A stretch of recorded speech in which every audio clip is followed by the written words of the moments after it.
So Pat Harris, Assistant Director, NFL Films and HBO Hard Knocks Detroit, joining us right now. Looking good as always. So Thank you. You can tell it's over because he's no longer sitting in the grass. Yeah, where's the beautiful backdrop? The grass in Allen Park. It's over. The dream is over. It's over. That's what I was just going to ask. My house to do it.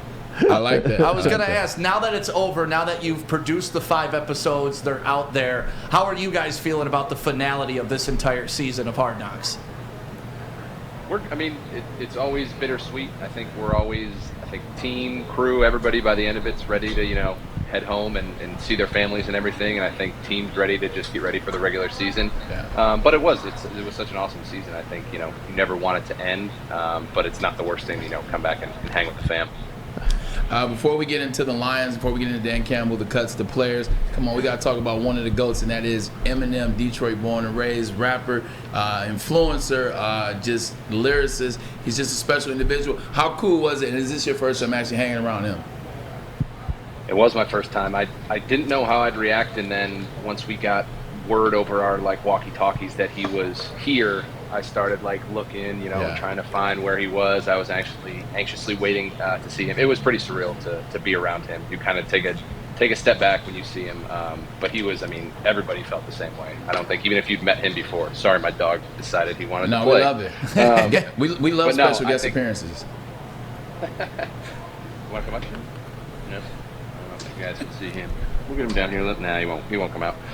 No, Eminem was as advertised, I think, which is how the players reacted, how we reacted. So it was really cool to be able to get him on the show. Correct me if I'm wrong. I've hung out with him a couple of times. I remember the first time I actually did meet him, same type of energy in terms of nervousness. But with M, it's like when you meet certain individuals, you meet a Snoop Dogg or you meet a Jay-Z or you meet a The Rock. These guys are big, they're tall, they're big personality. M is very quiet, which I think adds to the mystique of actually meeting him. Then you're really like, oh shoot, that's him. He's not saying much, he's quiet. It makes it even that much more kind of like, oh, that's him. I think his sense of humor, I think he has a very dry sense of humor, and you're not going to be the one to make a joke towards him. Yeah. But then he'll make a joke and you're kind of nervous, should I laugh at that? Was he making a joke? So he definitely caught, I know our director Shannon, he caught her off guard a few times. We're like, I think he was making a joke, and it was funny, but you're so uncomfortable, I think, when you're around it because they are a megastar. Yeah. Pat Harris joins us again. He's been awesome. NFL Films. Want to thank you guys for hanging with us here on Woodward Sports.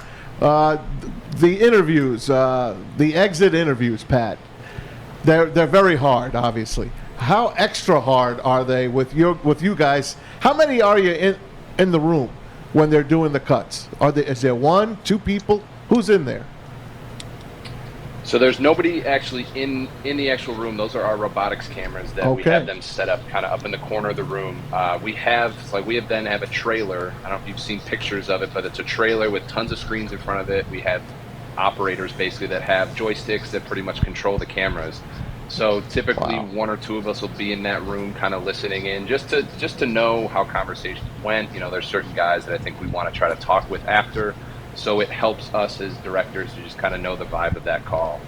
Certain guys who maybe are veterans who kind of know how that business operates. It's a little bit not easier, but they're more comfortable with it. Other guys who are kind of in shock. You don't want to come in, smiling, talking to a guy if he just had a really emotional moment. So there usually be 1 or 2 of us listening, and then the rest of us are kind of scattered all throughout the building, just to try to capture that as best we can. Were there any outbursts that we could hear about from you guys?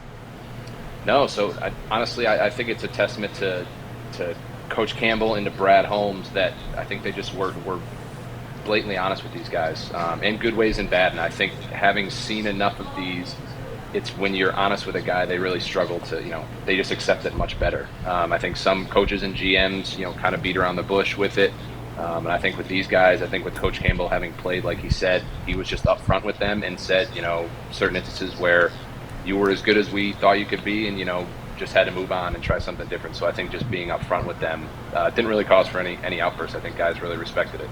Yeah, and that leads me into the next question. Dan Campbell, he's an emotional guy. I've watched Hard Knocks in the past, and a lot of times it seems like the money ball send off, like, hey, we're not signing you. Here's who you got to contact. Move the hell on.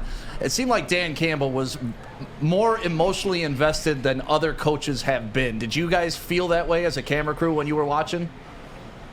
No question. No question. I think that's 100% accurate. And I think that just shows, it comes across when he's on the practice field. I think just even talking to guys beforehand, he wears his emotions on his sleeve in good ways and bad. And I think with this especially, you could tell he could relate and kind of feel what the players were feeling at that moment. Pat, I want to ask you this question. Now that it's over, the season is starting. Actually, tomorrow, the season will start. The Lions season will start a couple days later on Sunday, opening up against Philly, the Eagles. What did you get the sense from the Lions, from Dan Campbell, not necessarily asking questions, but just kind of observing how they feel about how camp finished, how they close out? Do they feel good? Are they ready and going, just out of your opinion?